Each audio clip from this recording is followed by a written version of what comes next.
हार दूजड़ी लाम सतगुर पुरख मिलाया। बलराम जियो निरभौ भै मन होए, हौमे मैल गवाया। बलराम जियो निर्मल भौ पाया, हर गुण गाया। हार वेखै राम हदूरे, हारु आत्म राम पसारिया स्वामी। सर्ब रहया पर पूरे, अंतर बाहर हर प्रभ एको। मिल हर जन मंगल गाए, जन नानक दूजी लाम चलाई। अनहद शब्द वजाए। वाहिगुरु जी का खालसा, वाहिगुरु जी की फतेह। गुरु प्यारी साध संगत जीओ, धन गुरु रामदास पिता महाराज जी की रसना तो उचारण की हुई बाणी जो लड़ीवार जिसकी आप विचार आरंभ की है, सूही राग दे विच जो लावां बाणी दी विचार जिसका पाठ आपां बड़े प्यार नाल सरवण कीता है। पहले बंद का पाठ ते विचार आपां कल तक सरवण कर चुके हैं। अज आपां शब्द के दूसरे बंद का पाठ बड़े प्यार नाल सरवण कीता है।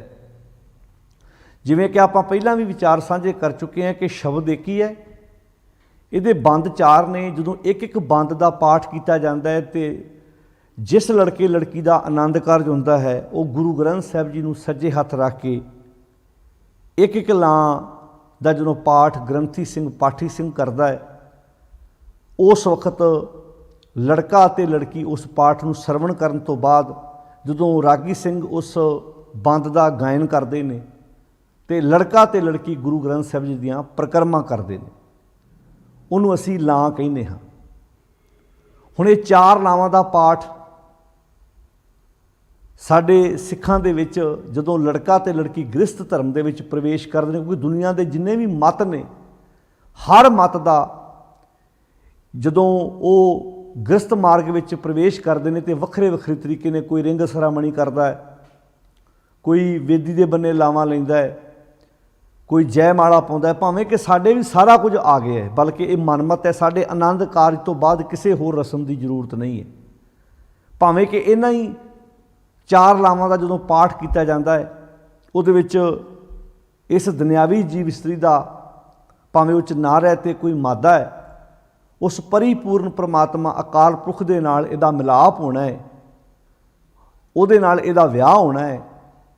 इहने आत्मक तौर पर ਉਹਦੇ ਨਾਲ ਮਿਲਾਪ ਹਾਸਲ ਕਰਨਾ ਹੈ, ਕਿਉਂਕਿ ਬਾਣੀ ਵਿੱਚ ਤਾਂ ਹੀ ਇਹ ਸ਼ਬਦ ਵਰਤੇ ਸੀ, ਇਸ ਜਗ ਮੈਂ ਪੁਰਖ ਏਕ ਹੈ, ਹੋਰ ਸਗਲੀ ਨਾਰ ਸਬਾਈ। ਇਸ ਜਗਤ ਵਿੱਚ ਪੁਰਖ ਇੱਕੋ ਹੀ ਹੈ, ਬਾਕੀ ਸਾਰੀਆਂ ਹੀ ਉਸ ਮਾਲਕ ਦੀਆਂ ਇਸਤਰੀਆਂ ਹਨ।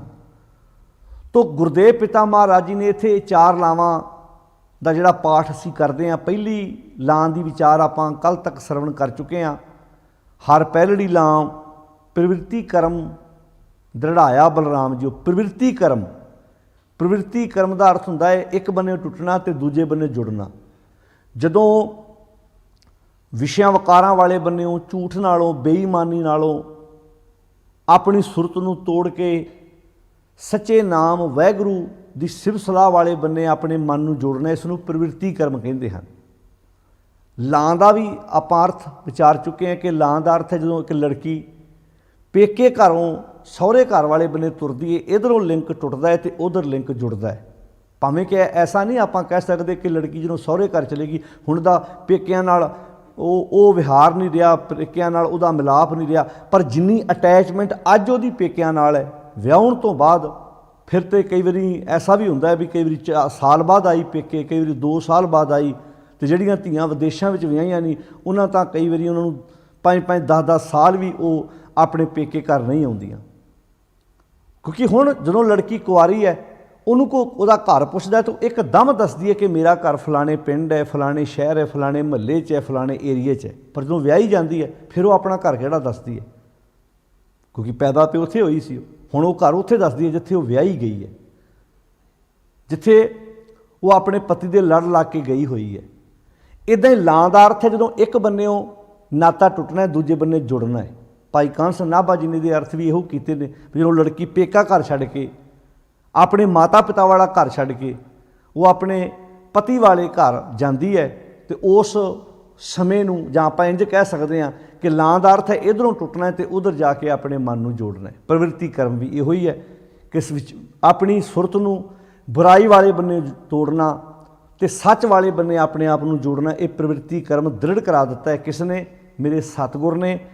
ਹੇ ਅਕਾਲ ਪੁਰਖ, ਹੇ ਵਾਹਿਗੁਰੂ, ਹੇ ਰਾਮ ਜੀ, ਹੇ ਰਮੇ ਹੋਏ ਪ੍ਰਮਾਤਮਾ ਜੀ, ਮੈਂ ਤੁਹਾਡੇ ਤੋਂ ਬਲਿਹਾਰ ਜਾਣਾ ਕਿ ਸਤਿਗੁਰ ਦਾ ਮਿਲਾਪ ਮੇਰੇ ਜੀਵਨ 'ਚ ਹੋਇਆ ਅਤੇ ਮੈਂ ਪ੍ਰਵਿਰਤੀ ਕਰਮ ਆਪਣੀ ਜ਼ਿੰਦਗੀ 'ਚ ਦ੍ਰਿੜ ਕਰ ਲਿਆ। ਹੁਣ ਮੇਰੀ ਜ਼ਿੰਦਗੀ ਵਿੱਚ ਸਹਿਜ ਆ ਗਿਆ ਹੈ, ਹੁਣ ਜ਼ਿੰਦਗੀ ਵਿੱਚ ਖੇੜਾ ਆ ਗਿਆ ਹੈ, ਜ਼ਿੰਦਗੀ ਖੂਬਸੂਰਤ ਬਣ ਗਈ ਹੈ, ਆਨੰਦਮਈ ਬਣ ਗਈ ਹੈ। ਹੁਣ ਹਰ ਹਰ ਮੀਠਾ ਲਾਇਆ, ਸਹਿਜ ਆਨੰਦ ਹੋਆ ਵੱਡ ਭਾਗੀ, ਮਨ ਹਰ ਹਰ ਮੀਠਾ ਲਾਇਆ। ਜਿਹੜਾ ਮਨ ਨੂੰ ਸੱਚ ਮਿੱਠਾ ਨਹੀਂ ਸੀ ਲੱਗਦਾ, ਅੱਜ ਮਨ ਨੂੰ ਸੱਚ ਮਿੱਠਾ ਲੱਗਣ ਲੱਗ ਪਿਆ। ਮਨ ਸੱਚ ਨਾਲ ਇੱਕਮਿਕ ਹੋ ਗਿਆ। ਕਿਉਂ? ਕਿਉਂਕਿ ਇਹ ਮਿਲਾਪ ਮੇਰਾ ਗੁਰੂ ਨੇ ਕਰਾਇਆ। ਅੱਜ ਆਪਾਂ ਦੂਜੀ ਲਾਮ ਦਾ ਪਾਠ ਸਰਵਣ ਕੀਤਾ ਹੈ, ਹਰ ਦੂਜੜੀ ਲਾਮ। ਦੂਜੜੀ ਲਾਮ ਦਾ ਕੀ ਅਰਥ ਹੈ? ਸਤਿਗੁਰ ਪੁਰਖ ਮਿਲਾਇਆ ਬਲਰਾਮ ਜੀਓ। ਹੁਣ ਮੈਨੂੰ ਸਤਿਗੁਰ ਪੁਰਖ ਦਾ ਮਿਲਾਪ ਹੋ ਗਿਆ। ਪਹਿਲੀ ਲਾਮ ਪ੍ਰਵਿਰਤੀ ਕਰਮ ਸੀ, ਦੂਜੀ ਲਾਮ ਦੇ ਵਿੱਚ ਮਹਾਰਾਜ ਕਹਿੰਦੇ ਨੇ ਸਤਿਗੁਰ ਪੁਰਖ ਮਿਲਾਇਆ ਬਲਰਾਮ ਜੀਓ। ਹੁਣ ਮੈਨੂੰ ਸਤਿਗੁਰ ਪੁਰਖ ਮਿਲ ਪਿਆ ਹੈ, ਮੈਂ ਕੁਰਬਾਨ ਜਾਨਾ ਸਤਿਗੁਰ ਤੋਂ, ਕਿਉਂਕਿ ਸਤਿਗੁਰ ਤੋਂ ਬਿਨਾਂ ਜ਼ਿੰਦਗੀ ਅਧੂਰੀ ਹੈ। ਇਹ ਜਿਹੜਾ ਕਾਰਜ ਹੈ ਜਿਹਨੂੰ ਆਪਾਂ ਆਨੰਦ ਕਾਰਜ ਕਹਿੰਦੇ ਹਾਂ, ਆਨੰਦ ਦਾ ਕਾਰਜ ਵੀ ਉਦੋਂ ਬਣਦਾ ਜਦੋਂ ਗੁਰੂ ਵਿੱਚ ਸ਼ਾਮਲ ਹੁੰਦਾ ਹੈ। ਜਿਵੇਂ ਆਪਾਂ ਆਨੰਦ ਸਾਹਿਬ ਦੀ ਬਾਣੀ 'ਚ ਪੜ੍ਹਦੇ ਹਾਂ, ਆਨੰਦ ਭਇਆ ਮੇਰੀ ਮਾਏ ਸਤਿਗੁਰੂ ਮੈਂ ਪਾਇਆ। ਜਦੋਂ ਸਤਿਗੁਰ ਪਾ ਲਿਆ ਉਦੋਂ ਜੀਵਨ ਆਨੰਦ ਨਾਲ ਭਰ ਗਿਆ। ਇਹ ਕਾਰਜ ਵੀ ਆਨੰਦ ਵਾਲਾ ਉਦੋਂ ਹੀ ਬਣਦਾ ਹੈ ਜਦੋਂ ਵਿੱਚ ਗੁਰੂ ਹੁੰਦਾ ਹੈ। ਭਾਵੇਂ ਕਿ ਅਸੀਂ ਅਜੋਕੇ ਸਮੇਂ ਦੇ ਵਿੱਚ ਗੁਰੂ ਨੂੰ ਤਾਂ ਨਾਮ ਮਾਤਰ ਹੀ ਵਿੱਚ ਲੈ ਕੇ ਆਉਂਦੇ ਹਾਂ, ਭਾਵੇਂ ਅਸੀਂ ਸਾਰੀਆਂ ਤਿਆਰੀਆਂ ਆਨੰਦ ਕਾਰਜ ਵਾਸਤੇ ਕਰਦੇ ਹਾਂ, ਪਰ ਉੱਥੇ ਤਾਂ ਸਾਡੇ ਵਾਸਤੇ ਬੈਠਣਾ ਵੀ ਮੁਸ਼ਕਿਲ ਹੁੰਦਾ ਹੈ, ਕਿਉਂਕਿ ਸਾਡਾ ਧਿਆਨ ਨਹੀਂ ਹੁੰਦਾ ਉੱਥੇ। ਨਾ ਅਸੀਂ ਇੱਦਾਂ ਦੀ ਕਦੀ ਸੋਚ ਆਪਣੇ ਪਰਿਵਾਰਾਂ 'ਚ ਲੈ ਕੇ ਆਏ ਹਾਂ ਕਿ ਅਸੀਂ ਇਸ ਬਾਣੀ ਨੂੰ ਸਮਝ ਸਕੀਏ। ਤੁਸੀਂ ਵੇਖੋ, ਕਿਸੇ ਦੇ 50 ਸਾਲ ਹੋ ਗਏ ਆਨੰਦ ਕਾਰਜ ਨੂੰ, ਕਿਸੇ ਦੇ 30 ਸਾਲ ਹੋ ਗਏ, ਕਿਸੇ ਦੇ 40 ਸਾਲ ਹੋ ਗਏ ਆ, ਕਿਸੇ ਦੇ 20-22 ਸਾਲ ਹੋ ਗਏ ਨੇ। ਮੈਨੂੰ ਨਹੀਂ ਲੱਗਦਾ ਕਿ ਸਾਨੂੰ ਇਹਨਾਂ ਚਾਰ ਲਾਵਾਂ ਦੇ ਮੀਨਿੰਗ ਵੀ ਆਉਂਦੇ। ਹੁਣ ਸਾਨੂੰ ਕੋਈ ਪੋਤਰਿਆਂ ਵਾਲਿਆਂ ਨੂੰ, ਕੋਈ ਦੋਹਤੇ ਵਾਲਿਆਂ ਨੂੰ ਪੁੱਛੇ ਵੀ ਇਹ ਚਾਰ ਲਾਵਾਂ ਦਾ ਅਰਥ ਕੀ ਹੈ। ਹੁਣ ਪਹਿਲੀ ਲਾਂ ਪ੍ਰਵਿਰਤੀ ਕਰਮ ਹੈ, ਦੂਜੀ ਲਾਂ ਸਤਿਗੁਰ ਪੁਰਖ ਮਿਲਾਇਆ ਬਲਰਾਮ ਜੀਓ ਹੈ। ਇਹਦਾ ਚੇਤਾ ਰੱਖਣਾ ਹੈ। ਹੁਣ ਇਹਦਾ ਸਾਡੇ ਦਿਮਾਗ 'ਚ ਇੱਦਾਂ ਦੀ ਗੱਲ ਬੈਠੀ ਵੀ ਲਾਵਾਂ ਦਾ ਸੰਬੰਧ ਸਿਰਫ ਲੜਕੇ ਅਤੇ ਲੜਕੀ ਨਾਲ ਹੈ, ਜਿਹਦਾ ਵਿਆਹ, ਜਿਹਦਾ ਆਨੰਦ ਕਾਰਜ ਹੈ। ਬਲਕਿ ਲਾਵਾਂ ਦਾ ਸੰਬੰਧ ਇਕੱਲੇ ਲੜਕੇ ਲੜਕੀ ਨਾਲ ਨਹੀਂ ਹੈ, ਇਹਦਾ ਸੰਬੰਧ ਸਮੁੱਚੀ ਸੰਗਤ ਨਾਲ ਹੈ। ਸਮੁੱਚੇ, ਭਾਵੇਂ ਉਹ ਨਰ ਹੈ ਅਤੇ ਮਾਦਾ ਹੈ, ਭਾਵੇਂ ਕੋਈ ਵੱਡੀ ਉਮਰ ਦਾ ਹੈ, ਭਾਵੇਂ ਕੋਈ ਛੋਟੀ ਉਮਰ ਦਾ ਹੈ। ਈਵਨ ਇੱਥੋਂ ਤੱਕ ਵੀ ਕਹਿ ਸਕਦੇ ਜਿਹੜਾ ਭਾਵੇਂ ਕੋਈ ਦੁਨਿਆਵੀ ਤੌਰ 'ਤੇ ਜਿਹਨੇ ਵਿਆਹ ਵੀ ਨਹੀਂ ਕਰਾਇਆ। ਹੁਣ ਜੇ ਆਪਾਂ ਇਹ ਕਹਾਂਗੇ ਲਾਵਾਂ ਦਾ ਸੰਬੰਧ ਲੜਕੇ ਲੜਕੀ ਨਾਲ, ਜਿਹੜੇ ਬੰਦੇ ਕੁਆਰੇ ਨੇ ਜਾਂ ਜਿਨ੍ਹਾਂ ਨੇ ਵਿਆਹ ਹੀ ਨਹੀਂ ਕਰਾਇਆ, ਫਿਰ ਤਾਂ ਬਾਣੀ ਉਹਨਾਂ ਦੇ ਤੇ ਆਪਾਂ ਕਹਿ ਸਕਦੇ ਕਿ ਉਹਨਾਂ ਦੇ ਤੇ ਕਿਸੇ ਵੀ ਮਤਲਬ ਦੀ ਨਹੀਂ ਹੈ, ਕਿਉਂਕਿ ਉਹਨਾਂ 'ਤੇ ਵਿਆਹ ਹੀ ਨਹੀਂ ਕਰਾਇਆ। ਪਰ ਜਦੋਂ ਅਸੀਂ ਬਾਣੀ ਨੂੰ ਇੱਦਾਂ ਵੇਖਦੇ ਹਾਂ ਤੇ ਬਾਣੀ ਦਾ ਸੰਬੰਧ ਭਾਵੇਂ ਕੋਈ ਕੁਆਰਾ ਹੈ, ਭਾਵੇਂ ਕੋਈ ਵਿਆਹਿਆ ਹੈ, ਹਰ ਇੱਕ ਦੇ ਨਾਲ ਸੰਬੰਧ ਰੱਖਦੀ ਹੈ। ਕਿਉਂਕਿ ਪ੍ਰਵਿਰਤੀ ਕਰਮ ਤੇ ਭਾਵੇਂ ਕੋਈ ਕੁਆਰਾ ਬੰਦਾ ਉਹਦੇ ਵਾਸਤੇ ਵੀ ਜ਼ਰੂਰੀ ਹੈ, ਜਿਹੜਾ ਬੰਦਾ ਵਿਆਹ ਨਹੀਂ ਕਰਾਉਂਦਾ। ਤੇ ਇਹ ਜਿਹੜਾ ਸਤਿਗੁਰ ਪੁਰਖ ਮਿਲਾਇਆ, ਹੁਣ ਦੂਜੀ ਲਾਂ ਦਾ ਅਰਥ ਹੈ ਮੈਨੂੰ ਸਤਿਗੁਰ ਮਿਲ ਪਿਆ, ਇਹ ਮੇਰੀ ਦੂਜੀ ਲਾਂ ਹੈ। ਹੁਣ ਇੱਦਾਂ ਵੇਖੋ, ਮੰਨ ਲਓ ਇੱਕ ਬੰਦੇ ਦੀ ਉਮਰ ਅੱਜ 70 ਸਾਲ ਹੋ ਗਈ ਹੈ, ਪਰ ਗੁਰੂ ਵਾਲਾ ਨਹੀਂ ਬਣਿਆ ਜੀ। ਪਾਣੀ ਮੁਤਾਬਕ ਤਾਂ ਉਹਦੀ ਅਜੇ ਦੂਜੀ ਲਾਂ ਹੋਈ ਨਹੀਂ, ਉੱਦਾਂ ਉਹ ਕਹਿੰਦਾ ਮੇਰੇ ਪੁੱਤਰਿਆਂ ਵਾਲਾ। ਹੁਣ ਇੱਕ ਬੰਦੇ ਦੀ ਮੰਨ ਲਓ ਇੱਕ ਬੰਦੇ ਦੀ ਉਮਰ 60 ਸਾਲ ਹੋ ਗਈ ਹੈ, ਹੁਣ ਉੱਦਾਂ ਕਹਿੰਦਾ ਵੀ ਮੇਰੇ ਤੇ ਪੁੱਤਰੇ ਨੇ, ਹੁਣ ਮੈਂ ਤੇ ਵਿਆਹਿਆ ਵਾਂ, ਮੈਂ ਤੇ 35-40 ਸਾਲ ਪਹਿਲਾਂ ਵਿਆਹ ਕਰਾ ਲਿਆ ਸੀ। ਪਰ ਬਾਣੀ ਮੁਤਾਬਕ ਜੇ ਪ੍ਰਵਿਰਤੀ ਕਰਮ, ਜੇ ਉਹਨੇ ਬੁਰੇ ਕੰਮ ਨਹੀਂ ਛੱਡੇ, ਬੁਰੀਆਂ ਆਦਤਾਂ ਨਹੀਂ ਛੱਡੀਆਂ, ਜੇ ਉਹਨੇ ਵਿਸ਼ਿਆਂ ਵਕਾਰਾਂ ਨਾਲੋਂ ਨਾਤਾ ਤੋੜ ਕੇ ਸੱਚ ਨਾਲ ਨਹੀਂ ਜੋੜਿਆ, ਬਾਣੀ ਮੁਤਾਬਕ ਤਾਂ ਉਹਦੀ ਜੀ ਪਹਿਲੀ ਲਾਮ ਨਹੀਂ ਹੋਈ। ਬਾਣੀ ਮੁਤਾਬਕ ਤਾਂ ਉਹਦੀ ਅਜੇ ਪਹਿਲੀ ਲਾਮ ਨਹੀਂ ਹੋਈ। ਹੁਣ ਇੱਥੇ ਪਾਤਸ਼ਾਹ ਜੀ ਕਹਿੰਦੇ ਨੇ ਹਰ ਦੂਜੜੀ ਲਾਮ सतगुर पुरख मिलाया बलराम जी। वो सतगुर पुरख मिल पिया है। हे राम जी, हे वैगुरू जी, मैं तुहाडे तो कुर्बान जाता हाँ। बल राम जी, बल दा अर्थ है कुर्बान जाना। राम जीओ, हे राम जीओ, हे मालक जी, मैं तुहाडे तो बल बल जाता हाँ, कुर्बान जाता हाँ, सदके जाता हाँ, तुसीं मैनूं गुरु मिला दिता। ये मेरी हुण तुहाडे नाल दूजी लाम है, गुरु मिलाउण वाली। गुरु मिला दिता, मेरी दूजी लां आरंभ हो गई। तो गुरु जीवन च आउण तो बाद की होया? निरभौ। निरभौ दा अर्थ की है? निडर, डर तो रहत। ये मन हुण डर तो रहत हो गया, भय मन होए। ਜਿਹੜਾ ਮਨ ਦੁਨਿਆਵੀ ਡਰਾਂ ਨਾਲ ਨੱਪਿਆ ਪਿਆ ਸੀ, ਡਰ ਤੇ ਮਨ ਹੀ ਕਬੂਲ ਕਰਦਾ ਹੈ ਨਾ। ਹੁਣ ਤੁਸੀਂ ਕਈ ਬੰਦੇ ਵੇਖੇ ਹੋਣਗੇ ਸਰੀਰ ਦੇ ਭਾਵੇਂ ਪਹਿਲਵਾਨ ਹੋਣ ਪਰ ਮਨ ਵਿੱਚ ਡਰ ਹੁੰਦਾ ਹੈ, ਤੇ ਕਈ ਬੰਦੇ ਭਾਵੇਂ ਤੁਸੀਂ ਮਾੜੇ ਜਿਹੇ ਵੇਖੋਗੇ ਸਰੀਰ ਕਰਕੇ ਪਰ ਮਨ ਬੜਾ ਨਿਡਰ ਹੁੰਦਾ ਉਹਨਾਂ ਦਾ।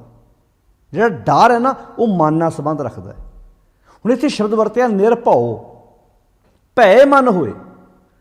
ਪਰਮੇਸ਼ਰ ਦਾ ਜਿਹੜਾ ਨਿਰਮਲ ਭਉ ਹੈ, ਗੁਰੂ ਦਾ ਜਿਹੜਾ ਨਿਰਮਲ ਭਉ ਹੈ, ਉਹ ਅੰਦਰ ਵਸ ਗਿਆ, ਅਦਬ ਜੀਵਨ 'ਚ ਆ ਗਿਆ, ਤੇ ਭੈ ਮਨ ਹੋਏ।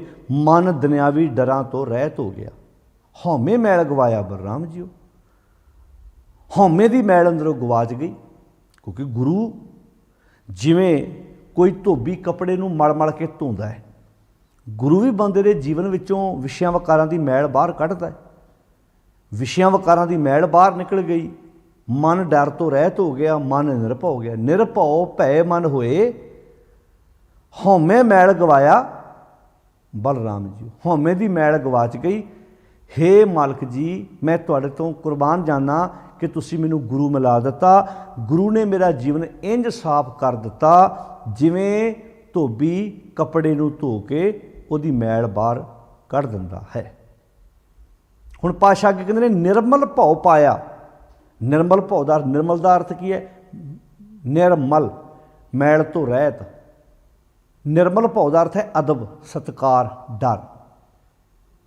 हुण तुसीं वेखिओ घर विच ना परिवारां 'च आपां वेखदे कई बच्चे विदेश हुंदे आ, उत्थे भी कोई काम कर लग्या वो अपने पिता नूं पुछदे आ, अपनी मम्मी नूं पुछदे आ, अपने दादा जी नूं पुछदे आ, जां उत्थे भी कोई वो काम कर लग्या 100 वार सोचदे आ। हुण पिता वेख ते नहीं रिहा उन्हां नूं, ते वो तो दसणगे फिर ही पता लगना है, पर उत्थे भी वो कदम पुट्टण लगे पिता वाल वेखदे आ। ये अदब है, निर्मल भौ है। ये निर्मल भौ है, अदब है कि भावें वो नहीं वेखदे पर मैं वो काम नहीं करना जिहड़े साडे परिवार दे, साडी कौम दे, साडे समाज दे उल्ट जाता है। हुण जे ये निर्मल भौ जीवन च आ जाए, जिंदगी कितनी खूबसूरत बन जाए। फिर किसी नूं कैमरे लाउण दी लोड़ पवेगी अपनी शॉप ते, किसी किसी बैंक में कोई कैमरा लाने की लोड़ पऊ, बंदा कोई नहीं भाई मैं काम करना ही नहीं। हुण जे ये अदब माता पिता प्रति है, समाज प्रति, गुरु प्रति सारे आ जाए, समाज किड्डा खोहणा बनेगा, समाज किड्डा वधिया बनेगा। हुण इत्थे शब्द वरतिया निर्मल भौ पाया, हर गुण गाया। हुण जिहड़ी दुनियावी जीव इस्त्री सी वो हरि दे गुण गाउण लग पई, ते निर्मल भौ, हरि दे गुण गाउणा ही निर्मल भौ पाउणा है। इंज कह लो ਉਹਦੇ अदब सत्कार च रहना ही गुण गाने, इदां कह लीए आपां। हुण सत्कार, हुण पिता मतलब एक बच्चा विदेश है, उन्हें अपने पिता का मूँह ना कई बार 15 दिन भी नहीं लेंदा, पर वो काम नहीं करदा जिहड़ा परिवार के खिलाफ जाता। वो मूँह ना लैके, अपने मुख तो ना लैके भी वो अपने पिता के गुण गा रहा है, वो अपने परिवार की तारीफ कर रहा। किदां कर रहा? इस करके कर रहा कि वो कदम, वो काम नहीं करता जिहड़ा काम परिवार ते साडे समाज दे उल्ट जाता है। जरूरी नहीं है भी मूँह बोलना ही वडियाई हुंदी है। हुण इत्थे पातशाह जी कहंदे निर्मल भौ पाया, निर्मल मैल तो रहत, भौ पा लिया, अदब जिंदगी च आ गया, हर गुण गाया। तो फिर इहो जी जीव इस्त्री नूं फिर की हुंदा है? हर वेखे राम हधूरे। जदों राम नूं हधूरे वेख लिया, हर थां ते वेख लिया, तो आम बंदा इहो कहंदा ना भी भाई काम कर लगे ये वेखी, तैनूं किसे वेखिया तो नहीं। जो दिमाग 'च ये पिक्चर बह गई, वो तो हर वेखे राम अधूरे आ। हुण बाणी मुताबक तो रब सर्व व्यापक है, पर बंदे नूं दिसदा नहीं ना। जिदन बाणी ने क्यों नहीं दिसदा, वो पिछे एक वजह है, मलन भई मत माधवा तेरी गत लखी ना जाए। जिवें पुराने समय च लांटना हुंदियां सी ना, तो ਜਦੋਂ ਸ਼ਾਮਾਂ ਪੈਣੀਆਂ ਤੇ ਮਾਂ ਨੇ ਕਹਿਣਾ ਵੀ ਕੱਪੜਾ ਲੈ ਕੇ ਤੇ ਇਹਦੀ ਚਿਮਣੀ ਇਹਦਾ ਸੀਸਾ ਸਾਫ਼ ਕਰ ਦੇ। ਇਸ ਵਾਸਤੇ ਵੀ ਅੰਦਰ ਜਿਹੜੀ ਲਾਈਟ ਆ ਉਹ ਬਾਹਰ ਨਹੀਂ ਦਿਸਣੀ ਜਦੋਂ ਤੱਕ ਉਹਦਾ ਸੀਸਾ ਸਾਫ਼ ਨਾ ਹੋਇਆ। ਹੁਣ ਤੁਸੀਂ ਚਸ਼ਮਾ ਲਾਉਂਦੇ ਹੋ, ਐਨਕ ਲਾਉਂਦੇ ਹੋ, ਜਾਂ ਤੁਸੀਂ ਗੱਡੀ ਜਦੋਂ ਡਰਾਈਵ ਕਰਦੇ ਜੇ ਸੀਸਾ ਗੰਦਾ ਹੋਵੇ ਆਪਾਂ ਪੇਪਰ ਨਾਲ ਸਾਫ਼ ਨਹੀਂ ਕਰਦੇ, ਪਾਣੀ ਨਾਲ। ਪੈਟਰੋਲ ਪੰਪਾਂ 'ਤੇ ਤੁਸੀਂ ਵੇਖੋ ਕਿੱਦਾਂ ਉਹਨਾਂ ਨੇ ਰੱਖੇ ਹੁੰਦੇ ਨੇ ਨਾਲ ਜਦੋਂ ਤੁਸੀਂ ਤੇਲ ਪਾਉਣਾ। ਬਹੁਤ ਪੈਟਰੋਲ ਪੰਪਾਂ ਵਾਲਿਆਂ ਨੇ ਇਹੋ ਜਿਹਾ ਵੀ ਸੁਵਿਧਾ ਦਿੱਤੀ ਆਮ ਪਬਲਿਕ ਨੂੰ ਕਿ ਲੋਕ ਭੱਜ ਕੇ ਸਾਡੇ ਕੋਲੋਂ ਤੇਲ ਪਾਉਣ। ਹੁਣ ਉਹ ਇਕੱਲਾ ਗਲਾਸ ਸਾਫ਼ ਕਰਦੇ, ਸੀਸਾ ਫਰੰਟ ਵਾਲਾ ਸਾਫ਼ ਕਰਦੇ। ਕਾਹਦੇ ਲਈ? ਇੱਥੇ ਗੱਡੀ ਡਰਾਈਵਰ ਨੇ ਜਦੋਂ ਡਰਾਈਵ ਕਰਨਾ ਉਹਨੂੰ ਸਾਫ਼ ਦਿਸੇ, ਰੋਡ ਸਾਫ਼ ਦਿਸੇ।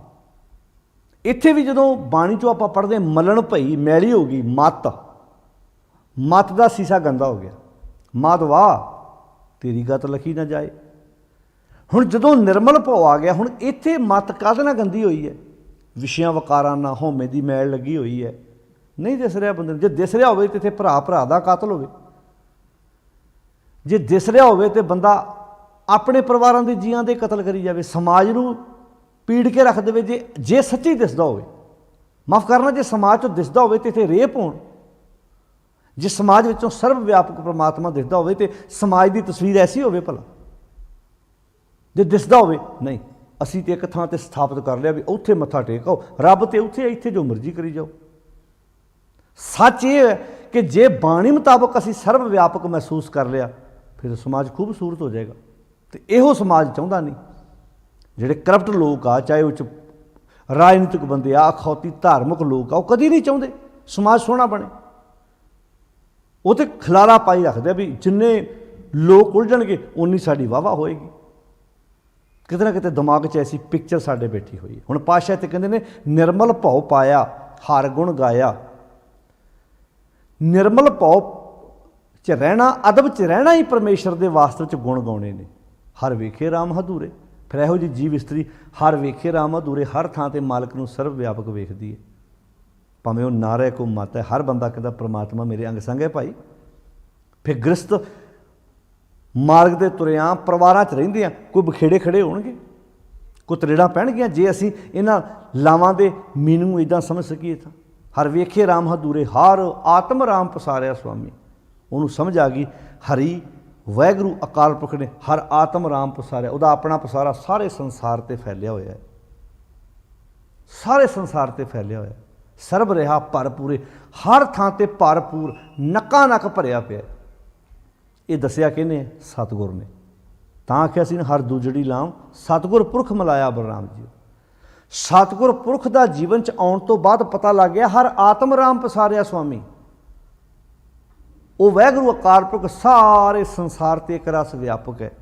ਸਰਬ ਰਿਹਾ ਭਰਪੂਰੇ। ਭਰਪੂਰੇ ਦਾ ਅਰਥ ਕੀ ਹੈ? ਜੁਗ ਜੁਗ ਏਕੋ ਵੇਸ। ਭਰਪੂਰੇ ਦਾ ਅਰਥ ਹੈ ਨੱਕੋ ਨਾਕੋ ਮਾਲਕ ਸਾਰਿਆਂ ਵਿੱਚ ਭਰਿਆ ਪਿਆ। ਜਲ ਥਲ ਮਹੀਲ ਪੂਰਿਆ ਰਵਿਆਂ ਵਿੱਚ ਵਣਾ। ਉਹ ਹਰ ਥਾਂ 'ਤੇ ਵਿਆਪਕ ਹੈ। ਇਹ ਦੂਜੀ ਲਾਂ ਹੈ। ਅੰਤਰ ਬਾਹਰ। ਹੁਣ ਵੇਖੋ ਕੀ ਸ਼ਬਦ ਵਰਤਿਆ ਇੱਥੇ। ਹੁਣ ਕਈ ਵਾਰੀ ਸਾਡੇ ਵਿਆਖਿਆ ਕਰਦੇ ਕਹਿੰਦੇ ਅਸੀਂ ਬਾਹਰ ਨਹੀਂ ਕਿਤੇ ਮੰਨਦੇ। ਉਹ ਭਲੇ ਉਹ ਬਾਣੀ ਆਂਦੀ ਹੈ ਇੱਕੋ ਹੀ ਆ, ਪਰ ਉਹਦੇ ਰੂਪ ਦੋ ਨੇ, ਅੰਤਰ ਅਤੇ ਬਾਹਰ। ਕਈ ਵਾਰੀ ਆਪਾਂ ਵਿਆਖਿਆ ਕਰਦੇ ਸ਼ਬਦ ਬੋਲਦੇ ਨਾ ਭਾਈ ਅਸੀਂ ਬਾਹਰ ਕਿਤੇ ਨਹੀਂ ਵੱਖਰਾ ਮੰਨਦੇ, ਅਤੇ ਬਾਣੀ ਤਾਂ ਖੁਦ ਕਹਿ ਰਹੀ ਹੈ ਵੀ ਵੱਖਰਾ ਥੋੜ੍ਹਾ ਹੈ, ਇੱਕ ਹੈ ਪਰ ਸਰਬ ਵਿਆਪਕ ਹੈ। ਉਹ ਅੰਤਰ ਵੀ ਹੈ ਬਾਹਰ ਵੀ ਹੈ। ਅੰਤਰ ਬਾਹਰ ਹਰ ਪ੍ਰਭ ਏਕੋ। ਹੈਗਾ ਇੱਕੋ ਆ ਪਰ ਅੰਦਰ ਵੀ ਹੈ ਅਤੇ ਬਾਹਰ ਵੀ ਹੈ।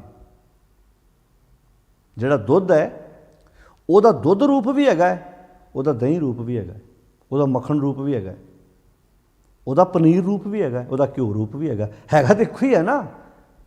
ਰੂਪ ਉਹਦੇ ਜਿੰਨੇ ਮਰਜ਼ੀ ਕਰ ਲਓ ਤੁਸੀਂ, ਹੈਗਾ ਤਾਂ ਇੱਕ ਹੀ ਹੈ। ਹੁਣ ਕੋਈ ਬੰਦਾ ਕਹੇ ਮੈਂ ਦੁੱਧ ਨੂੰ ਤਾਂ ਮੰਨਦਾ, ਦਹੀਂ ਨੂੰ ਨਹੀਂ ਮੰਨਦਾ। ਕੋਈ ਬੰਦਾ ਕਹੇ ਮੈਂ ਦੁੱਧ ਨੂੰ ਤਾਂ ਮੰਨਦਾ, ਪਨੀਰ ਨੂੰ ਨਹੀਂ ਮੰਨਦਾ।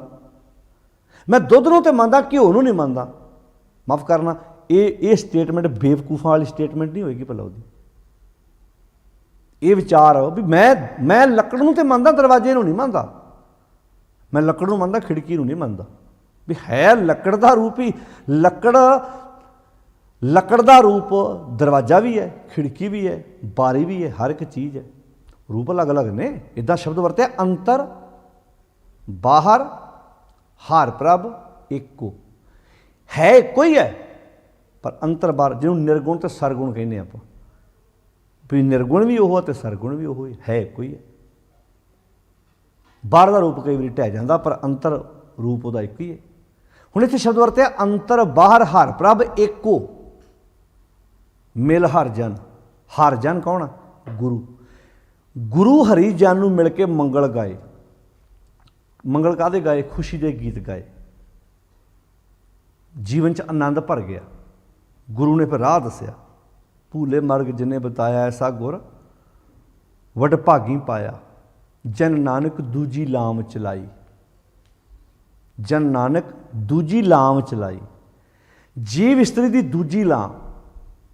ਪਹਿਲੀ ਲਾਮ ਤੋਂ ਬਾਅਦ ਆਪਾਂ ਦੂਜੀ ਲਾਮ ਦੀ ਗੱਲ ਕਰ ਰਹੇ ਹਾਂ। ਦੂਜੀ ਲਾਮ ਜੀਵ ਇਸਤਰੀ ਦੀ ਕਿਹੜੀ ਹੈ? ਜਦੋਂ ਜੀਵ ਇਸਤਰੀ ਨੇ, ਹੇ ਦਾਸ ਨਾਨਕ ਆਖ ਕਿ ਜਦੋਂ ਇਸ ਜੀਵ ਇਸਤਰੀ ਨੇ ਗੁਰੂ ਦੀ ਸ਼ਰਨ 'ਚ ਪੈ ਕੇ ਆਪਣੇ ਅੰਦਰੋਂ ਹਉਮੈ ਨੂੰ ਦੂਰ ਕਰ ਲਿਆ ਤੇ ਸਿਵ ਸਲਾਹ ਪ੍ਰਮਾਤਮਾ ਦੇ ਗੀਤ ਗਾਏ, ਉਹਨੂੰ ਸਰਬ ਵਿਆਪਕ ਪ੍ਰਮਾਤਮਾ ਨੂੰ ਵੇਖ ਲਿਆ, ਵਾਸਤਵ ਵਿੱਚ ਇਹੋ ਹੀ ਇਸ ਜੀਵ ਇਸਤਰੀ ਦੀ ਦੂਜੀ ਲਾਂ ਹੈ। ਕਿਉਂਕਿ ਟੁੱਟ ਰਿਹਾ ਨਾ ਕਿਸੇ ਬੰਨੇ, ਲਾਂ ਦਾ ਅਰਥ ਟੁੱਟਣਾ ਹੀ ਹੈ ਨਾ, ਵੀ ਇੱਧਰੋਂ ਟੁੱਟ ਕੇ ਇੱਧਰ ਜੁੜ ਗਿਆ।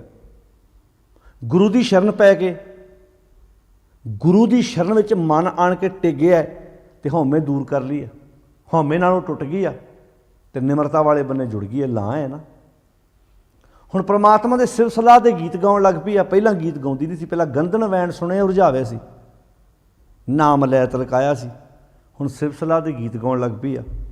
ਹੁਣ ਸਰਬ ਵਿਆਪਕ ਦਿਸਣ ਲੱਗ ਪਿਆ, ਪਹਿਲਾਂ ਦਿਸਦਾ ਨਹੀਂ ਸੀ, ਹੁਣ ਹਰ ਥਾਂ ਤੇ ਦਿਸਣ ਲੱਗ ਪਿਆ। ਇਹ ਗੁਣ ਨੇ, ਧਿਆਨ ਨਾਲ ਸੁਣਿਓ। ਮਨ ਗੁਰੂ ਦੀ ਸ਼ਰਨ ਪੈ ਗਿਆ, ਹਉਮੈ ਤੋਂ ਰਹਿਤ ਹੋ ਗਿਆ, ਸਿਵ ਸਲਾਹ ਦੇ ਗੀਤ ਗਾਉਣ ਲੱਗ ਪਿਆ, ਪ੍ਰਮਾਤਮਾ ਨੂੰ ਸਰਬ ਵਿਆਪਕ ਵੇਖ ਲਿਆ। ਇਹ ਇਸ ਜੀਵ ਇਸਤਰੀ ਦੀ ਉਸ ਪਰਮੇਸ਼ਰ ਦੇ ਨਾਲ ਦੂਜੀ ਲਾਂ। ਹੁਣ ਅੱਗੇ ਸ਼ਬਦ ਵਰਤਿਆ ਜਨ ਨਾਨਕ ਦੂਜੀ ਲਾਮ ਚਲਾਈ ਅਨਹਦ ਸ਼ਬਦ ਵਜਾਏ। ਅਨਹਦ, ਅਨ ਦਾ ਅਰਥ ਹੈ ਹੋਰ, ਹੱਦ। ਪਰਮਾਤਮਾ ਹਰ ਹੱਦ ਤੱਕ ਹੈ, ਹਰ ਹੱਦ ਤੋਂ ਬਾਹਰ ਵੀ ਹੈ ਤੇ ਹਰ ਸਮੇਂ ਵੀ ਹੈ। ਅਨਹਦ, ਅਨਹਦ ਦਾ ਅਰਥ ਲਗਾਤਾਰ ਵੀ ਆਪਾਂ ਕਹਿ ਸਕਦੇ। ਅਨਹਦ ਸ਼ਬਦ ਵਜਾਏ, ਇਹ ਦੂਜੀ ਲਾਂ ਹੈ। ਜਨ ਨਾਨਕ ਦੂਜੀ ਲਾਮ ਚਲਾਈ ਅਨਹਦ ਸ਼ਬਦ ਵਜਾਏ। ਅਨਹਦ ਲਗਾਤਾਰ, ਹਰ ਸਮੇਂ ਉਹਦੇ ਸਿਰ ਸਲਾਹ ਦੇ ਗੀਤ ਅੰਦਰ ਵੱਜਣ ਲੱਗ ਪਏ, ਜ਼ਿੰਦਗੀ ਖੂਬਸੂਰਤ ਬਣ ਗਈ। ਹੁਣ ਪਿਆਰਿਓ, ਜਿਹੜੇ ਇਹ ਕਹਿੰਦੇ ਆ ਕਿ ਇਹ ਲਾਵਾਂ ਦਾ ਸਾਡੇ ਨਾਲ ਕੋਈ ਸੰਬੰਧ ਨਹੀਂ, ਵੀ ਤੁਸੀਂ ਜਾਓ ਲੜਕੇ ਲੜਕੀ ਨੂੰ ਗੁਰਦੁਆਰੇ ਲਾਵਾਂ ਕਰਾਓ, ਸੁਣਿਓ ਹੁਣ ਧਿਆਨ ਨਾਲ। ਦੂਜੀ ਲਾਂ ਦਾ ਸੰਬੰਧ ਹੈਗਾ ਸਾਡੇ ਨਾਲ ਕਿ ਨਹੀਂ ਹੈਗਾ? ਗੁਰੂ ਵਾਲਾ ਬਣਨਾ, ਜ਼ਿੰਦਗੀ 'ਚ ਨਿਰਮਲ ਭਾਉ ਲੈ ਕੇ ਆਉਣਾ, ਜ਼ਿੰਦਗੀ 'ਚ ਅਦਬ ਸਤਿਕਾਰ ਲੈ ਕੇ ਆਉਣਾ, ਉਹਨੂੰ ਸਰਬ ਵਿਆਪਕ ਜਾਣਨਾ, ਮੰਨਣਾ, ਇਸ ਜੀਵ ਇਸਤਰੀ ਦੀ ਪਰਮਾਤਮਾ ਨਾਲ ਦੂਜੀ ਲਾਮ ਹੈ। ਕਾਸ਼ ਕਿਤੇ ਸਾਡੇ ਐਦਾਂ ਆਨੰਦ ਕਾਰਜ ਹੋ ਜਾਣ, ਐਦਾਂ ਅਸੀਂ ਪਰਿਵਾਰਾਂ 'ਚ ਬੈਠ ਕੇ ਗੁਰਬਾਣੀ, ਜਿੰਨਾ ਅਸੀਂ ਆਪਣੇ ਪਰਿਵਾਰਾਂ 'ਚ ਬੈਠ ਕੇ ਸਲਾਹ ਕਰਦੇ ਹਾਂ, ਗਾਉਣ ਵਾਲੀ ਕਿਹੜੀ ਲਾਉਣੀ ਹੈ, ਔਰਕੈਸਟਰਾ ਕਿਹੜੀ ਲਾਉਣੀ ਹੈ, ਕੀ ਬਣਾਉਣਾ ਹੈ, ਕੀ ਪਕਾਉਣਾ ਹੈ, ਕੀ ਖਾਣਾ ਹੈ, ਅਸੀਂ ਇੱਦਾਂ ਵਿਚਾਰਾਂ ਕਰੀਏ ਉੱਥੇ ਬੈਠ ਕੇ। ਇੱਦਾਂ ਕਿਸੇ ਨੂੰ ਨਾ ਬੁਲਾਓ, ਆਪੇ ਕਰ ਲਓ। ਪਰਿਵਾਰ ਦੇ ਜੀਅ ਨਾਲ ਬੈਠ ਕੇ, ਮਾਫ਼ ਕਰਨਾ, ਬਹੁਤਿਆਂ ਨੂੰ ਤਾਂ ਪਤਾ ਵੀ ਨਹੀਂ ਹੁੰਦਾ ਵੀ ਲਾਵਾਂ ਜਿਹੜੀਆਂ ਕਿੰਨੇ ਅੰਕ 'ਤੇ ਨੇ, ਕਿਹੜੇ ਗੁਰੂ ਸਾਹਿਬ ਦੀਆਂ ਉਚਾਰਨ ਕੀਤੀਆਂ ਨੇ, ਇਹਦਾ ਸੰਦੇਸ਼ ਕੀ ਆ, ਉਪਦੇਸ਼ ਕੀ ਆ, ਮਹਾਰਾਜ ਨੇ ਕਿਹਾ ਕੀ ਸਾਨੂੰ ਇਹਦੇ ਬਾਰੇ। ਹੁਣ ਪਹਿਲੀ ਲਾਂ ਆਪਾਂ ਪੜ੍ਹ ਚੁੱਕੇ ਹਾਂ, ਉਹਦੇ ਵਿੱਚ ਕਹਿਤਾ ਪ੍ਰਵਿਰਤੀ ਕਰਮ ਦਿਲਾਇਆ ਬਲਰਾਮ ਜੀਓ। ਦੂਜੀ ਲਾਂ ਵਿੱਚ ਕਹਿਤਾ ਸਤਿਗੁਰ ਪੁਰਖ ਮਿਲਾਇਆ ਬਲਰਾਮ ਜੀਓ। ਦੂਜੀ ਲਾਂ ਦਾ ਅਰਥ ਹੀ ਇਹ ਹੈ, ਮੈਨੂੰ ਸਤਿਗੁਰ ਮਿਲ ਪਿਆ, ਜ਼ਿੰਦਗੀ ਦੇ ਵਿੱਚ ਖੂਬਸੂਰਤੀ ਆ ਗਈ ਆ, ਜ਼ਿੰਦਗੀ ਵਧੀਆ ਬਣ ਗਈ ਆ, ਗੁਰੂ ਹੁਣ ਮੇਰੀ ਜ਼ਿੰਦਗੀ ਨੂੰ ਵਧੀਆ ਬਣਾ ਦਿੱਤਾ ਹੈ। ਬਾਣੀ 'ਚ ਬਾਰ-ਬਾਰ ਲਿਖਿਆ, ਬਿਨ ਸਤਿਗੁਰ ਸੇਵੇ ਜਗਤ ਮੂਆ। ਜੇ ਮੈਂ ਸਤਿਗੁਰ ਦੇ ਕੋਲ ਨਹੀਂ ਆਉਂਦਾ ਤਾਂ ਜਗਤ ਤਾਂ ਸਤਿਗੁਰ ਤੋਂ ਬਿਨਾਂ ਮੂਆ ਪਿਆ, ਮਰਿਆ ਪਿਆ। ਬਿਨ ਸਤਿਗੁਰ ਸੇਵੇ ਜਗਤ ਮੂਆ, ਬਿਰਥਾ ਜਨਮ ਗਵਾਏ। ਆਪਣਾ ਜਨਮ ਵਿਅਰਥ ਗਵਾ ਰਿਹਾ, ਤੇ ਮੈਂ ਜਿਸ ਬੰਨੇ ਤੁਰਿਆ, ਮੈਂ ਆਪਣੀ ਜ਼ਿੰਦਗੀ ਵਿਅਰਥ ਨਹੀਂ ਗਵਾਉਣਾ ਚਾਹੁੰਦਾ। ਦੂਜੇ ਭਾਏ ਅਤ ਦੁੱਖ ਲੱਗਾ, ਦੂਜੇ ਭਾਏ ਅਤ ਦੁੱਖ ਲੱਗਾ, ਮਰ ਜੰਮੇ ਆਵੇ ਜਾਏ। ਜਗਤ ਜੰਮਦਾ ਵੀ ਹੈ ਤੇ ਮਰਦਾ ਵੀ ਹੈ। ਦੂਜੇ ਭਾਅ ਦੇ ਵਿੱਚ ਵਿਸ਼ਟਾ ਅੰਦਰ ਵਾਸ ਹੈ। ਜੇ ਮੈਂ ਗੁਰੂ ਦਾ ਸਾਥ ਛੱਡ ਦੇਵਾਂਗਾ, ਗੁਰੂ ਦਾ ਲੜ ਛੱਡ ਦੇਵਾਂਗਾ, ਤੇ ਮੈਂ ਵਿਸ਼ਟਾ ਵਿੱਚ ਮਰਾਂਗਾ, ਵਿਸ਼ਿਆਂ ਵਕਾਰਾਂ 'ਚ ਮਰਾਂਗਾ। ਵਿਸ਼ਟਾ ਅੰਦਰ ਵਾਸ ਹੈ, ਫਿਰ ਜੂਨੀ ਪਾਏ, ਮੈਂ ਬਾਰ-ਬਾਰ ਜੂਨਾਂ 'ਚ ਪਵਾਂਗਾ ਜੇ ਮੈਂ ਗੁਰੂ ਦਾ ਲੜ ਛੱਡ ਦਿੱਤਾ। ਤੇ ਨਾਨਕ ਬਿਨ ਨਾਮੇ ਜਮ ਮਾਰਸੀ। ਜੇ ਮੇਰੇ ਕੋਲ ਨਾਮ ਨਹੀਂ ਹੋਏਗਾ, ਜੇ ਮੇਰੇ ਕੋਲ ਗੁਰੂ ਦੀ ਸਿੱਖਿਆ ਨਹੀਂ ਹੋਏਗਾ, ਤੇ ਮੈਂ ਜਮਾਂ ਦੇ ਕੋਲੋਂ ਮਾਰ ਖਾਵਾਂਗਾ। ਕਿਹੜੇ ਜਮ? ਕਾਮ, ਕ੍ਰੋਧ, ਲੋਭ, ਮੋਹ, ਹੰਕਾਰ। ਇਹ ਮੈਨੂੰ ਆਪਣੀ ਉਂਗਲਾਂ 'ਤੇ ਨਚਾਉਣਗੇ। ਕਈ ਤੁਸੀਂ ਬੰਦੇ ਵੇਖੇ ਨਾ, ਜਮਾਂ ਦੀ ਮਾਰ ਖਾ ਰਹੇ ਸਾਡੇ ਸਮਾਜ 'ਚ। ਅਸੀਂ ਜੰਮ ਸੋਚਦੇ ਮਰਨ ਤੋਂ ਬਾਅਦ ਆਉਣੇ ਆ, ਜੰਮ ਇੱਥੇ ਹੈ। ਕਾਮ, ਕ੍ਰੋਧ, ਲੋਭ, ਮੋਹ, ਹੰਕਾਰ, ਇਹ ਜੰਮ ਬੰਦੇ ਨੂੰ ਆਪਣੀਆਂ ਉਂਗਲਾਂ 'ਤੇ ਨਚਾਉਂਦੇ ਨੇ। ਪਾਤਸ਼ਾਹ ਕਹਿੰਦੇ ਨੇ, ਨਾਨਕ ਬਿਨ ਨਾਮੈ ਜੰਮ ਮਾਰਸੀ, ਅੰਤ ਗਿਆ ਪਛਤਾਏ। ਇਸ ਜੱਗ ਮੈਂ ਪੁਰਖ ਏਕ ਹੈ। ਇਸ ਜਗਤ 'ਚ ਪੁਰਖ ਇੱਕੋ ਹੀ ਹੈ, ਸੱਚ। ਹੋਰ ਸਗਲੀ ਨਾਰ ਸਬਾਈ। ਜਿੰਨੀਆਂ ਵੀ ਜੀਵ ਇਸਤਰੀਆਂ ਨੇ, ਭਾਵੇਂ ਕੋਈ ਨਰ ਹੈ, ਕੋਈ ਮਾਦਾ ਹੈ, ਸਾਰੀ ਸ੍ਰਿਸ਼ਟੀ ਕਹਿ ਲਈਏ ਆਪਾਂ, ਉਸ ਮਾਲਕ ਦੀ ਉਸ ਮਾਲਕ ਦੀ ਨਾਰ ਹੈ। ਇਹ ਸਾਰੀਆਂ ਜੀਵ ਇਸਤਰੀਆਂ ਦਾ ਖਸਮ ਇੱਕ ਹੈ। ਸਭ ਘਟ ਭੋਗਵੈ ਅਲਿਪਤ ਰਹਿ। ਬਸ ਉਹਦੀ ਖਾਸੀਅਤ ਇਹ ਹੈ, ਸਭ ਘਟ। ਉਹ ਮਾਲਕ ਕੰਤ ਇੱਦਾਂ ਦਾ ਹੈ, ਸਭ ਘਟ, ਹਰ ਇੱਕ ਘਟ ਵਿੱਚ ਬੈਠਾ ਹੋਇਆ ਤੇ ਭੋਗਦਾ ਹੈ, ਪਰ ਅਲਿਪਤ ਰਹਿ, ਹੈਗਾ ਅਲਿਪਤ ਹੈ। ਕਿਉਂਕਿ ਉਹਨੂੰ ਤਾਂ ਹੀ ਸ਼ਬਦ ਵਰਤਿਆ ਸੀ ਨਾ, ਆਦ ਅਨੀਲ ਅਨਾਦ ਅਨਾਹਤ। ਅਨੀਲ ਦਾ ਅਰਥ ਹੀ ਹੈ ਜਿਹੜਾ ਦਾਗ ਤੋਂ ਰਹਿਤ ਹੈ। ਹੁਣ ਇੱਥੇ ਸ਼ਬਦ ਵਰਤਿਆ, ਸਭ ਘਟ ਭੋਗਵੈ ਅਲਿਪਤ ਰਹਿ, ਅਲੱਖ ਨਾ ਰੱਖਣਾ ਜਾਈ। ਉਹ ਅਲੱਖ ਹੈ ਜਿਹਨੂੰ ਲਖਿਆ ਨਹੀਂ ਜਾ ਸਕਦਾ, ਬੈਠਾ ਸਾਰਿਆਂ 'ਚ ਹੈ, ਪਰ ਤੁਹਾਡੇ ਕਲੰਕ ਤੋਂ ਰਹਿਤ ਹੈ। ਹੁਣ ਮੰਨ ਲਓ ਆਪਾਂ ਕਹਿੰਦੇ ਰੱਬ ਸਰਬ ਵਿਆਪਕ ਹੈ, ਪਰਮੇਸ਼ਰ ਸਰਬ ਵਿਆਪਕ ਹੈ। ਜਿਹਨੂੰ ਲੋਕ ਰੇਪ ਕਰਦੇ ਨੇ, ਰੱਬ ਤਾਂ ਉਹਨਾਂ ਵਿੱਚ ਵੀ ਹੈ। ਪਰ ਸੱਚ ਇਹ ਹੈ, ਕਈ ਬੰਦੇ ਇੱਦਾਂ ਦੀ ਵਿਆਖਿਆ ਕਰਦੇ ਆ, ਫਿਰ ਰੱਬ ਹੈਗਾ ਸੀ ਰੋਕਿਆ ਕਿਉਂ ਨਹੀਂ? ਵੇਖੋ, ਕਰਮ ਕਰਨ ਤੋਂ ਮਾਲਕ ਨੇ ਰੋਕਣਾ ਨਹੀਂ ਹੈ। ਜਿਵੇਂ ਸਰਕਾਰਾਂ ਹੈ ਨਾ, ਸਰਕਾਰਾਂ ਦੇ ਕਾਨੂੰਨ ਕਿੰਨੇ ਸਖਤ ਹੁੰਦੇ ਆ, ਉਹ ਕਿਸੇ ਬੰਦੇ ਨੂੰ ਕਰਮ ਕਰਨ ਤੋਂ ਥੋੜ੍ਹਾ ਰੋਕਦੇ। ਕਹਿੰਦੇ ਕਰਮ ਕਰ ਲਾ, ਪਰ ਜੇ ਕਰਮ ਤੂੰ ਕੀਤਾ ਨਾ, ਕਰਮ ਕਰਨ ਤੋਂ ਬਾਅਦ ਜਿਹੜੀ ਸਜ਼ਾ ਹੈ ਨਾ, ਉੱਥੇ ਤੇਰੀ ਆਪਣੀ ਮਨ ਮਰਜ਼ੀ ਦੀ ਚੱਲਣੀ। ਉਹ ਤਾਂ ਕਾਨੂੰਨਾਂ ਮੁਤਾਬਕ, ਦੇਸ਼ ਦੇ ਕਾਨੂੰਨ ਮੁਤਾਬਕ ਸਜ਼ਾ ਮਿਲਣੀ ਹੈ। ਕਈਆਂ ਨੂੰ ਫਾਂਸੀ ਦੀ ਸਜ਼ਾ ਵੀ ਹੁੰਦੀ ਹੈ। ਰੇਪ ਕਰਨ ਲੱਗਿਆ ਤੂੰ ਆਪਣੀ ਮਰਜ਼ੀ ਕੀਤੀ ਹੈ, ਫਿਰ ਸਜ਼ਾ ਤਾਂ ਫਿਰ ਅਗਲੇ ਤੈਨੂੰ ਤੈਨੂੰ ਮਿਲਣੀ ਹੈ। ਕਈਆਂ ਦੇਸ਼ਾਂ ਦੀ ਤੁਸੀਂ ਵੇਖੋ, ਜਿਹੜੀ ਜਦੋਂ ਕੋਈ ਰੇਪ ਕਰਦਾ ਹੈ ਕੋਈ, ਉਦੋਂ ਉਹਨੂੰ ਕਈ ਬੰਦੇ ਫਾਂਸੀ ਦੇ ਚਰਸਤੇ 'ਚ, ਕਈ ਗੋਲੀ, ਕਈਆਂ ਦੇਸ਼ਾਂ 'ਚ ਗੋਲੀ ਮਾਰਨ ਦਾ ਸਿੱਧਾ ਆ ਗਿਆ। ਜਿੱਦਾਂ ਹੁਣ ਅਮਰੀਕਾ ਵਰਗੀਆਂ ਕੰਟਰੀਆਂ ਤੁਸੀਂ ਵੇਖੋ, ਜੇ ਕੋਈ ਉੱਥੇ ਘਟਨਾ ਵਾਪਰਦਾ, ਕਿੱਦਾਂ ਦਾ ਇੰਜੈਕਸ਼ਨ ਲਾ ਕੇ ਉਸ ਬੰਦੇ ਨੂੰ ਖਤਮ ਕਰਦੇ, ਅੰਦਰੋਂ ਡੈੱਡ ਕਰ ਦਿੰਦੇ ਆ, ਮਾਰ ਦਿੰਦੇ ਆ। ਬੜੇ ਬਹੁਤ, ਹਰ ਦੇਸ਼ ਦਾ ਕਾਨੂੰਨ ਅਲੱਗ ਅਲੱਗ ਹੈ। ਹੁਣ ਬੰਦਾ ਕਰਮ ਕਰਨ ਪੱਖੋਂ ਆਜ਼ਾਦ ਹੈ, ਪਰ ਉਸ ਕਰਮ ਦਾ ਨਤੀਜਾ ਕਿ ਨਿਕਲਣਾ ਹੈ, ਉੱਥੇ ਤੇਰੀ ਆਜ਼ਾਦੀ ਨਹੀਂ ਹੈ। ਉੱਥੇ ਤੇਰੀ ਆਜ਼ਾਦੀ ਨਹੀਂ। ਉੱਥੇ ਤਾਂ ਫਿਰ ਅੰਦਰ ਇੱਦਾਂ ਰੜਕੀ ਜਾਣਾ ਜਿਵੇਂ ਮਧਾਣੀ ਦਹੀਂ ਰੜਕਦੀ ਹੈ। ਮਾਨਸਿਕ ਤੌਰ 'ਤੇ ਅਪਸੈਟ ਹੋਏਗਾ ਤੂੰ। ਸਰਕਾਰਾਂ ਨਾ ਵੀ ਸਜ਼ਾ ਦੇਣ, ਬੰਦਾ ਅੰਦਰੋਂ ਤਾਂ ਅਪਸੈਟ ਹੁੰਦਾ ਹੀ ਹੈ ਨਾ। ਇੱਕ ਸਮਾਂ ਤਾਂ ਐਸਾ ਹੁੰਦਾ ਹੀ ਹੈ ਨਾ, ਜੇ ਵਜ਼ੀਰ ਖਾਂ ਵਰਗੇ ਅੰਦਰੋਂ ਜਦੋਂ ਸਾਹਿਬਜ਼ਾਦੇ ਨੂੰ ਨੀਹਾਂ 'ਚ ਚਿਣ ਕੇ ਰਾਤ ਨੂੰ ਨੀਂਦ ਥੋੜ੍ਹਾ ਆ ਗਈ ਕਿਤੇ ਉਹਨਾਂ ਨੂੰ। ਉਹ ਤਾਂ ਸੂਬਾ ਸੀ ਨਾ, ਉਹ ਤਾਂ ਸੂਬੇਦਾਰ ਸੀ ਨਾ, ਉਹ ਤਾਂ ਸਰਹੰਦ ਦਾ ਮੇਨ ਮਾਲਕ ਸੀ ਨਾ ਉੱਥੇ। ਪਰ ਆਵਾਜ਼ਾਰ ਕਿਉਂ ਹੋਇਆ? ਉਹਨੂੰ ਕਿਹਨੇ ਆਵਾਜ਼ਾਰ ਕੀਤਾ? ਉਹਦੇ ਕਰਮ ਨੇ ਆਵਾਜ਼ਾਰ ਕੀਤਾ। ਕਿਤੇ ਨਾ ਕਿਤੇ ਅੰਦਰੋਂ ਆਵਾਜ਼ ਤਾਂ ਆਉਂਦੀ ਸੀ ਨਾ ਕਿ ਮੈਂ ਅੱਜ ਸੱਚ ਨੂੰ ਫਾਂਸੀ ਲਾ ਕੇ ਆਇਆ, ਅੱਜ ਮੈਂ ਸੱਚ ਨੂੰ ਨੀਹਾਂ 'ਚ ਚਿਣ ਕੇ ਆਇਆ। ਬਸ ਇੱਦਾਂ ਹੀ ਹੈ। ਜਿੱਦਣ ਬੰਦੇ ਨੂੰ ਸਮਝ ਆ ਗਈ, ਬਾਣੀ ਇੱਦਾਂ ਸਮਝਾਉਂਦੀ ਹੈ। ਗੁਰੂ ਦਾ ਰੋਲ ਪਤਾ ਕੀ ਹੈ? ਗੁਰੂ ਬੰਦੇ ਦਾ ਸਰੀਰ ਨਹੀਂ, ਗੁਰੂ ਬੰਦੇ ਦੇ ਅੰਦਰ ਦੀ ਜੀਵਨ ਸ਼ੈਲੀ ਬਦਲ ਦਿੰਦਾ ਹੈ। ਮਨੂਰ ਲੋਹੇ ਨੂੰ ਸੋਨਾ ਬਣਾ ਦਿੰਦਾ ਹੈ। ਇਹ ਦੂਜੀ ਲਾਂ ਹੈ, ਹਰ ਦੂਜੜੀ ਲਾਮ ਸਤਿਗੁਰ ਪੁਰਖ ਮਿਲਾਇਆ। ਜਦੋਂ ਸਤਿਗੁਰ ਪੁਰਖ ਜੀਵਨ 'ਚ ਆ ਜਾਂਦਾ ਹੈ ਤਾਂ ਜ਼ਿੰਦਗੀ ਵਧੀਆ ਬਣਦੀ ਹੈ। ਨਿਰਮਲ ਨਿਰਭਉ ਭੈ ਮਨ ਹੋਏ, ਜੀਵਨ ਨਿਰਭਉ ਹੋ ਗਿਆ। ਭੈ ਮਨ ਹੋਏ, ਹਉਮੈ ਮੈਲ ਗਵਾਇਆ ਬਲਰਾਮ ਜੀ। ਤੇ ਪਿਆਰਿਓ, ਜਦੋਂ ਅਸੀਂ ਬਾਣੀ ਨੂੰ ਇੰਝ ਸਮਝਾਂਗੇ ਨਾ, ਸਾਡੀ ਜ਼ਿੰਦਗੀ ਖੂਬਸੂਰਤ ਬਣੇਗੀ। ਕੱਲੀ ਕੱਲੀ ਲਾਂ ਨੂੰ ਆਪਾਂ ਵੇਖਣਾ ਕਿ ਸਾਡੀ ਰੋਜ਼ਮਰਾ ਦੀ ਜ਼ਿੰਦਗੀ, ਜਿਨ੍ਹਾਂ ਦੇ ਆਨੰਦ ਕਾਰਜ ਕਿਸੇ ਦੇ 20 ਸਾਲ ਹੋ ਗਏ, ਕਿਸੇ ਦੇ 25 ਸਾਲ ਹੋ ਗਏ, ਕਿਸੇ ਦੇ 30 ਸਾਲ ਹੋ ਗਏ, ਕਿਸੇ ਦੇ 40 ਸਾਲ ਹੋ ਗਏ, ਉਹਨਾਂ ਨੂੰ ਵੀ ਪੁੱਛ ਕੇ ਵੇਖੋ ਕਿ ਇਹ ਲਾਵਾਂ ਦਾ ਸੰਬੰਧ ਜਦੋਂ ਅਸੀਂ ਸਮਝਾਂਗੇ, ਪੜ੍ਹਾਂਗੇ, ਵਿਚਾਰਾਂਗੇ, ਤਾਂ ਇੰਝ ਲੱਗੇਗਾ ਸਾਨੂੰ ਅੱਜ ਵੀ ਗੁਰਬਾਣੀ ਸਾਡੀ ਜ਼ਿੰਦਗੀ ਦਾ ਉਪਦੇਸ਼ ਬਖਸ਼ਿਸ਼ ਕਰ ਰਹੀ ਹੈ। ਪੋਤਰਿਆਂ ਵਾਲੇ ਵੀ ਹੋ ਗਏ ਨੇ, ਪਰ ਜੇ ਮੈਂ ਗੁਰੂ ਵਾਲਾ ਨਹੀਂ ਬਣਿਆ, ਅਜੇ ਤਾਂ ਮੇਰੀ ਦੂਜੀ ਲਾਂ ਹੋਈ ਹੀ ਨਹੀਂ। ਜੇ ਪ੍ਰਵਿਰਤੀ ਕਰਮ ਜੀਵਨ 'ਚ ਨਹੀਂ ਆਇਆ, ਮੈਂ ਸੱਚ ਨੂੰ ਦ੍ਰਿੜ ਨਹੀਂ ਕੀਤਾ, ਮੇਰੀ ਤਾਂ ਜੇ ਪਹਿਲੀ ਲਾਂ ਵੀ ਨਹੀਂ ਹੋਈ।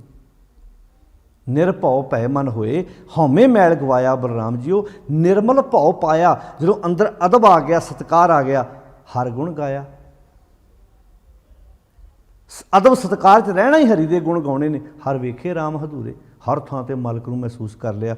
ਹਰ ਅੰਤਰ ਬਾਹਰ, ਉਸ ਮਾਲਕ ਨੂੰ ਹਰ ਥਾਂ 'ਤੇ ਵੇਖ ਲਿਆ। ਹਰ ਆਤਮ ਰਾਮ ਪਸਾਰਿਆ ਸੁਆਮੀ। ਉਸ ਮਾਲਕ ਨੇ ਆਪਣਾ ਇੱਦਾਂ ਗੁਰੂ ਨੇ ਦੱਸਿਆ ਨਾ, ਉਹਦਾ ਪਸਾਰਾ ਆਪਣਾ ਸਾਰੇ ਥਾਂ 'ਤੇ ਫੈਲਿਆ ਹੋਇਆ ਹੈ। ਸਰਬ ਰਿਹਾ ਭਰਪੂਰੇ, ਹਰ ਥਾਂ 'ਤੇ ਮਾਲਕ ਨੱਕਾ ਨੱਕ ਭਰਿਆ ਪਿਆ ਭਰਪੂਰ ਹੈ। ਅੰਤਰ ਬਾਹਰ ਹਰ ਪ੍ਰਭ ਏਕੋ। ਉਸ ਜੀਵ ਇਸਤਰੀ ਨੂੰ ਸਮਝ ਆ ਗਈ, ਅੰਤਰ ਬਾਹਰ ਹਰ ਪ੍ਰਭ ਏਕੋ।